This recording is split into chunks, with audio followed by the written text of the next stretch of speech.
Hello friends. आज हम बात करेंगे ट्रिग्नोमेट्री पर। तो ये बहुत बेसिक है। आप उसको क्लास 9 और 10 से पढ़ते आ रहे हैं। इसका फिजिक्स में हम बार बार यूज़ करते हैं।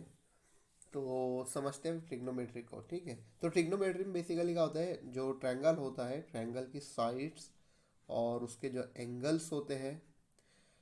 तो जैसे यहाँ पर आप साइड्स देख रहे होंगे, ये हाइपोटेनस साइड है। ठीक है, ये वाली साइड परपेंडिकुलर साइड इसको हम कहते हैं, और ये बेस है। तो इन साइड के बीच का रिलेशन, फिर जो एंगल्स होते हैं उनका रिलेशन, ये सब कुछ हम ट्रिग्नोमेट्री में स्टडी करते हैं। ठीक है, तो ये यहाँ पर नाम है। ये साइड का हाइपोटेनस, ये परपेंडिकुलर और ये बेस। ठीक है, अब ये मैं एंगल की बात नहीं कर रहा हूँ, सिर्फ साइड्स के हमने नाम दिए हुए हैं। यहाँ पर साइड्स के हमने नाम दिए हुए। ओके। एक बात और आपको याद रखना है कि ट्रायंगल के जितने अंदर के जो एंगल होते हैं, जैसे ये एक एंगल हो गया, ये एक एंगल हो गया, ये एक एंगल हो गया, इन सब का एडिशन जो होता है वो 180 डिग्री होता है। ये बात भी आपको याद रहना है। तो फॉर एग्जांपल, जैसे आप इसको तो समझ पा रहे हो कि 90 डिग्री एंगल है। ओके। अगर ये एंगल 30 है तो ये एंगल 60 रहना चाहिए, क्योंकि ठीक है, क्योंकि 90 प्लस 30 120, 120 में 60 ऐड करेंगे तो 180। ओके। तो ये बात आपके दिमाग में रहनी चाहिए। तो यहाँ पर आगे बढ़ते कुछ और बेसिक बात हम यहाँ पर समझ लेते हैं। एक फेमस पाइथागोरस थ्योरम है जिसको आप पढ़ते आ रहे हैं, उसका एक रिवीजन है यहाँ पर। तो पाइथागोरस थ्योरम हमको क्या बताता है कि कोई भी जो ट्रायंगल है, जैसे यहाँ पर राइट एंगल ट्रायंगल है, कोई भी नहीं, राइट एंगल ट्रायंगल, ये राइट एंगल ट्रायंगल हमारे पास है। तो इसके अगर हाइपोटेनस साइड मुझे मालूम करना है, तो जो दो साइड्स होती है, जो परपेंडिकुलर साइड और बेस, इन दोनों के स्क्वायर के एडिशन के बराबर होता है। तो यहाँ पर मैंने इसको लिखा हो, ये देखिए, हाइपोटेनस का जो स्क्वायर होता है, हाइपोटेनियस का जो स्क्वायर होता है, वो परपेंडिकुलर जो साइड है, यहाँ पर सिंबल के साथ मैंने लिखा हूँ, परपेंडिकुलर जो साइड है और बेस, इन दोनों के स्क्वायर का एडिशन के बराबर इसका स्क्वायर रहने वाला है। तो ये हमको, जैसे यहाँ पर आप देख सकते हैं, ये साइड 3 है, ये 4 है, तो ये कितने रहने वाला है, तो यहाँ पर अगर हम पुट करेंगे तो ये हो जाएगा 3 का स्क्वायर प्लस 4 का स्क्वायर। ओके। तो ये हो जाएगा 9 प्लस 16 इज इक्वल्स टू 25। तो ये हाइपोटेनस का स्क्वायर है। तो अगर स्क्वायर हटा देंगे तो यहाँ पर रूट लग जाएगा, रूट हटा के यहाँ पर हमको 5 मिलने वाला है। तो ये अगर साइड है 3, ये 4 है, तो फिर ये हो जाएगा हमारा 5। तो ये हो गया आपका पाइथागोरस थ्योरम। तो इतना ही हमको काम होता है, इसका हम बार बार यूज़ भी करते हैं। आप मैथ्स में भी यूज़ करेंगे, फिजिक्स में भी इसका यूज़ होता है बार बार। तो कई बार बच्चे भूल भी जाते हैं, उनको याद नहीं होता। तो अगर आपको बेसिक लग रहा होगा बहुत ज़्यादा तो आप आगे बढ़ सकते हैं, लेकिन जिन बच्चों के लिए नया है वो ध्यान से इसको पढ़ते जाए अच्छे से। ठीक है, तो यहाँ पर हम बढ़ते हैं अब ट्रिग्नोमेट्रिक रेशोज की तरफ। तो यहाँ पर हम बात करेंगे अब ट्रिग्नोमेट्रिक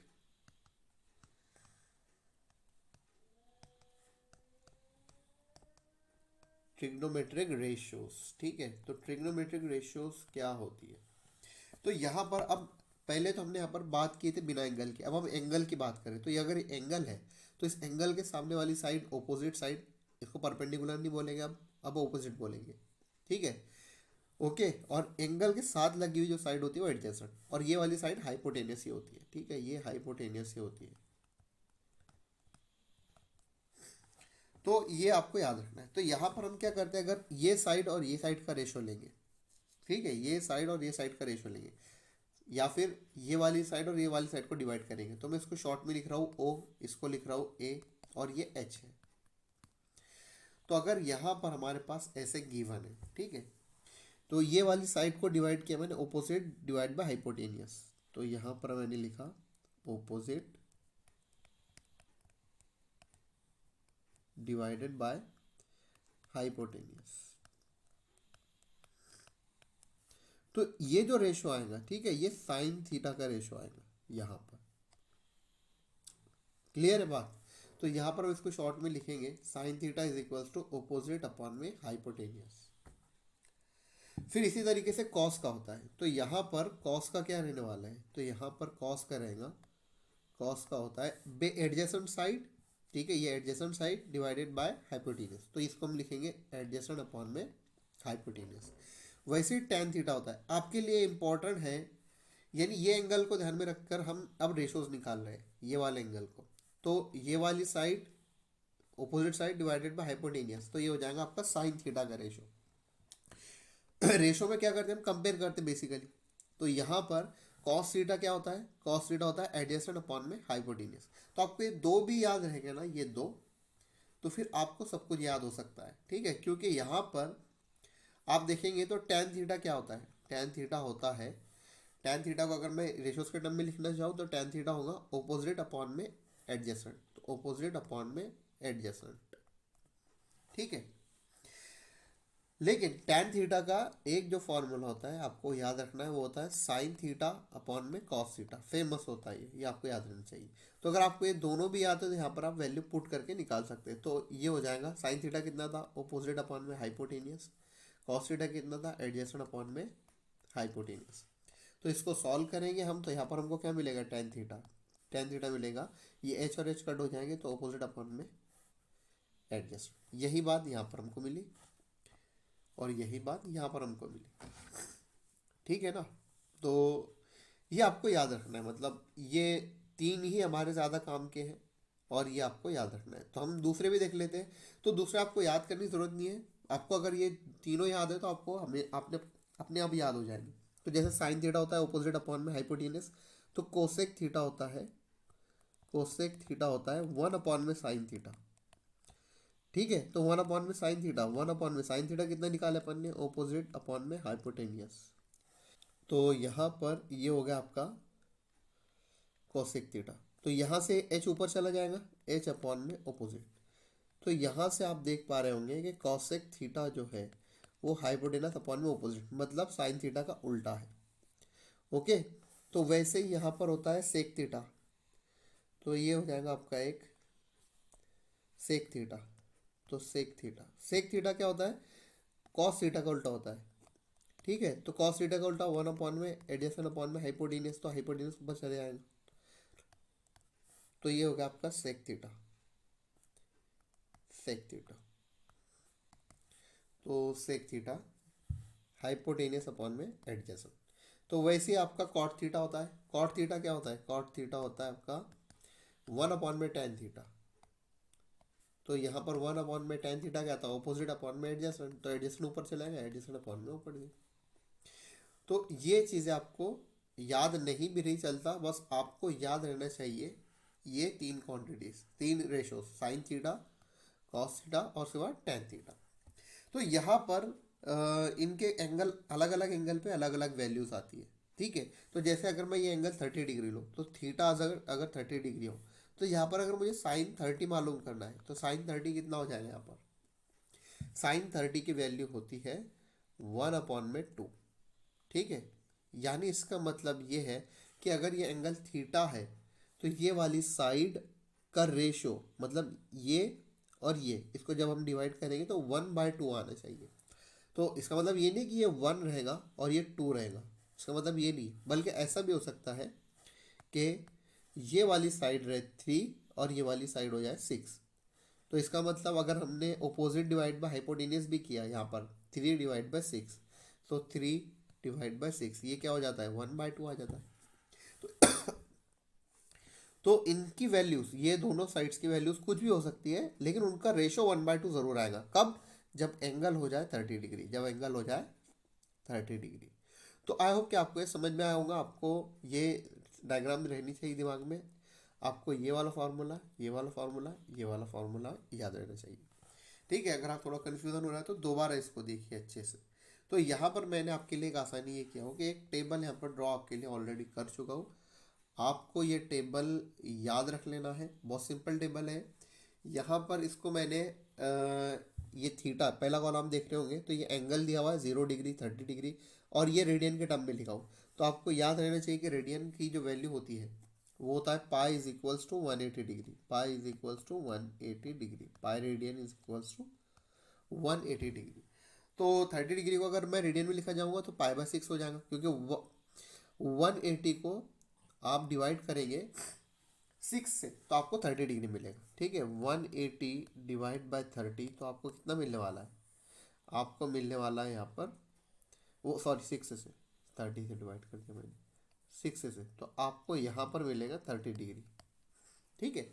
तो यहाँ पर मैंने रेडियन के टर्म में भी लिखा हो, तो यहाँ पर 30 डिग्री, 45 डिग्री, 60 डिग्री, 90 डिग्री, 120, 135, 150, 180। तो हमको यहाँ पर 180 डिग्री तक काम है, क्योंकि वेक्टर अलजेब्रा में हम 180 डिग्री तक इसको देखते हैं। तो यहाँ पर साइन को आपको याद रखना है कैसा, साइन 0 से शुरू हो रहा है, मतलब कम से शुरू होकर मैक्सिमम जा रहा है, मैक्सिमम वैल्यू 1 होती है। ओके, फिर अगेन यहाँ से जब वो 180 जा रहा है तो मैक्सिमम से 0 की तरफ जा रहा है। तो यहाँ पर एक चीज़ आपको और याद रखना है, क्वाड्रेंट वाली। तो क्वाड्रेंट क्या होते हैं यहाँ पर, क्वाड्रेंट जो होते हैं,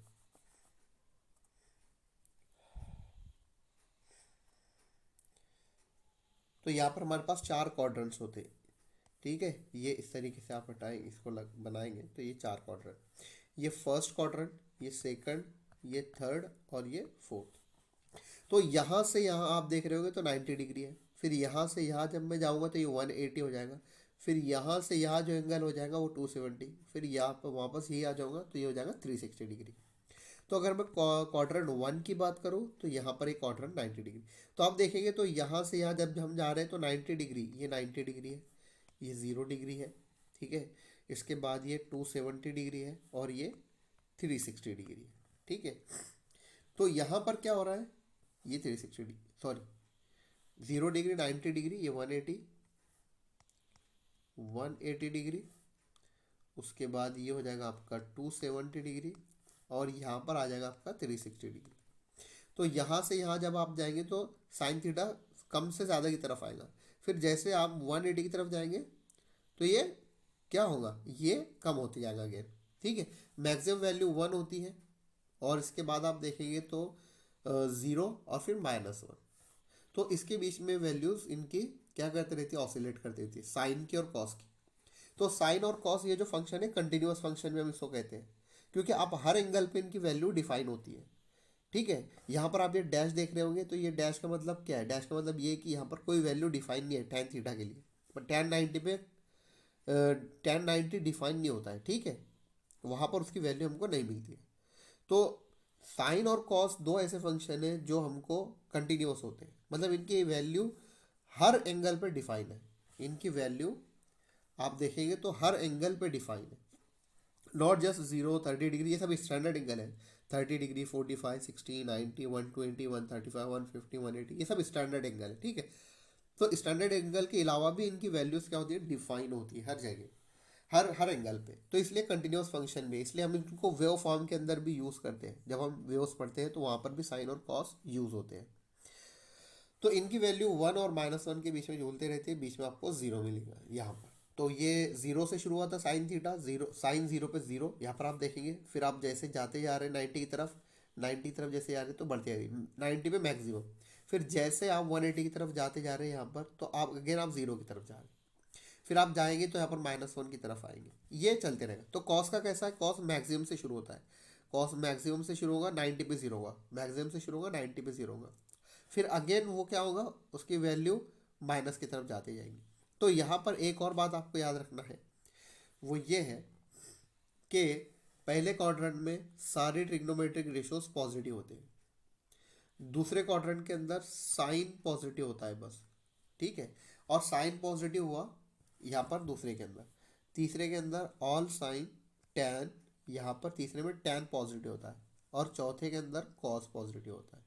ठीक है, ऑल साइन टैन कॉस, ये आपको याद रख लेना है ऐसे से, ऑल साइन टैन कॉस। पहले में सब पॉजिटिव होंगे, दूसरे में साइन पॉजिटिव होगा। तो आप ऊपर चार्ट में भी देख सकते हैं, ये चार्ट के अंदर आप दूसरे क्वाड्रेंट में जैसे ही जा रहे हैं 90+ बोले तो दूसरा क्वाड्रेंट, तो वहाँ पर जैसे ही आप जाते हैं तो वहाँ पर क्या होगा, वहाँ पर भी पॉजिटिव आ रहा है साइन, देखो।